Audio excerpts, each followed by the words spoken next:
We've been joined by Andy Tiller from ip.access, who's going to show us one of their latest applications for Femtocell. Andy, what have you got to show us here?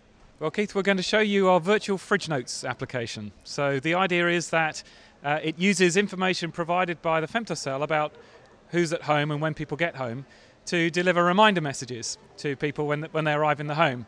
The Femtocell we have down here, and here we have a phone. Now, let me also introduce you as part of this demonstration to Paul. Paul is operating our keyboard here. Paul actually in this scenario has a friend called Marcin, and he's lent his goldfish to Marcin while he has some decorating done at home. And the trouble is Marcin's a little bit forgetful, and so Paul wants to remind Marcin to feed the fish when he gets home. Marcin's at work at the moment. We can tell that because when Paul logs into Facebook and looks at Marcin's page, he can see Marcin's status is set to work there. Now, Paul can actually use Facebook to leave a message for Marcin using this little application which we call My Femtozone here. So he opens the application which is sitting on Marcin's Facebook page. He then types in a message, so remember to feed the fish, and clicks send. And you'll notice there it says that that's programmed to go to Marcin only when he gets home. So while Marcin's at work, it's not going to deliver the note. But as soon as Marcin gets through the door, that's when the Femtocell knows that Marcin gets home. It tells Facebook through the internet, and Facebook delivers the messages via SMS to Marcin's phone. So for people thinking, well, why not just send an SMS? What you're saying is, because it's triggered when he gets home, it'll be more immediate for him, and he might remember. If he looks at it at work, he might have forgotten before he gets home. Absolutely. I mean, there's no point in reminding Marcin. I know Marcin. There's no point in reminding him when he's at work. He'll have completely forgotten it by the time he gets home. The only time to remind him is when he gets home. That's when he needs to get the reminder. So if we put the phone over here near the home Femtocell, then what happens is that the Femtocell detects that Marcin is now at home. And the first thing that you'll see is that if Paul refreshes the Facebook page, we'll see that Marcin's Facebook status is automatically updated to show that he's at home. The second thing that happens is that Marcin actually receives his fridge note. So here on the phone, he's got one new message, and if we open it, we can see it's a message from Paul reminding him to feed the fish.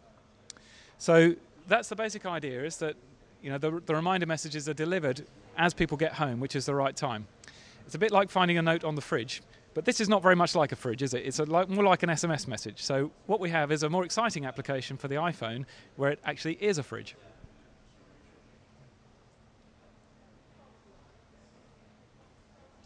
So here I've got a lovely iPhone, and in this case we'll see what happens when a reminder message arrives, and actually the phone that the user has is an iPhone. So Paul's going to send another message now.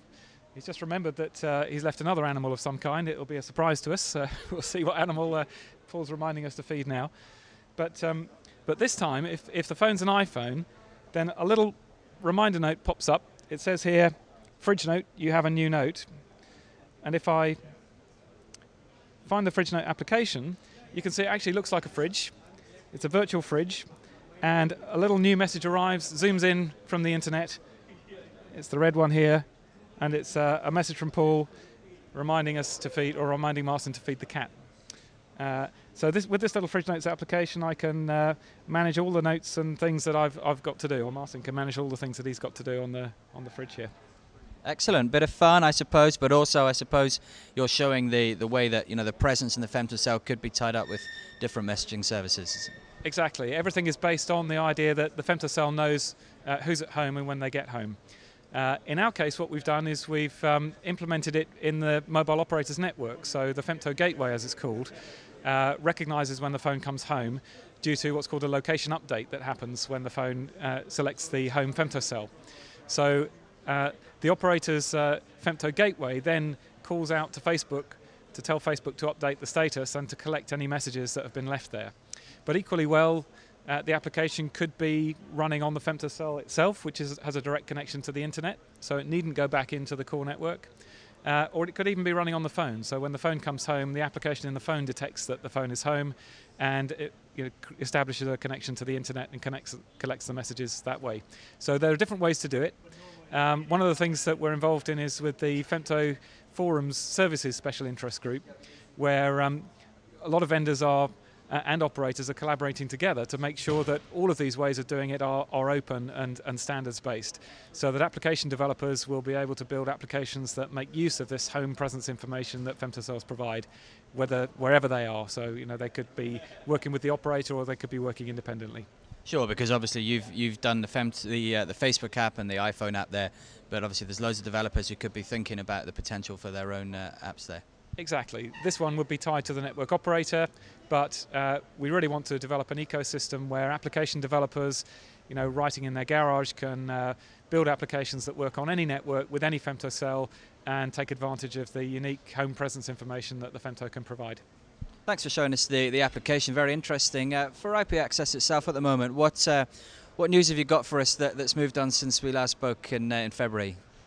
Well, one of the exciting things that happened last week was that we won a Global Telecoms Business Award for our 2G picocell, which is being deployed by Blue Ocean Wireless on ships, merchant ships. What's quite exciting about that for us is that it does make a real difference to merchant seamen's lives. They describe being on board ship as a bit like being in prison, but with the added risk of drowning.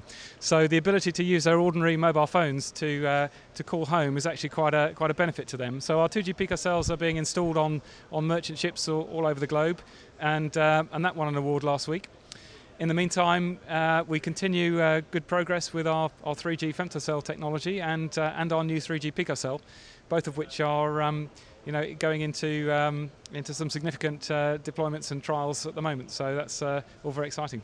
And your view of how the European market might look at the moment? I know you're working with AT&T in the US.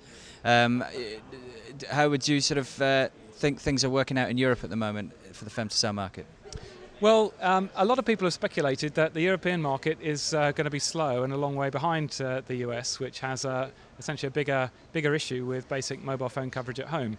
But it's encouraging to see this week that European operators are actually announcing consumer launches for femtocells, and that's really exciting for the industry as a whole. So we welcome that.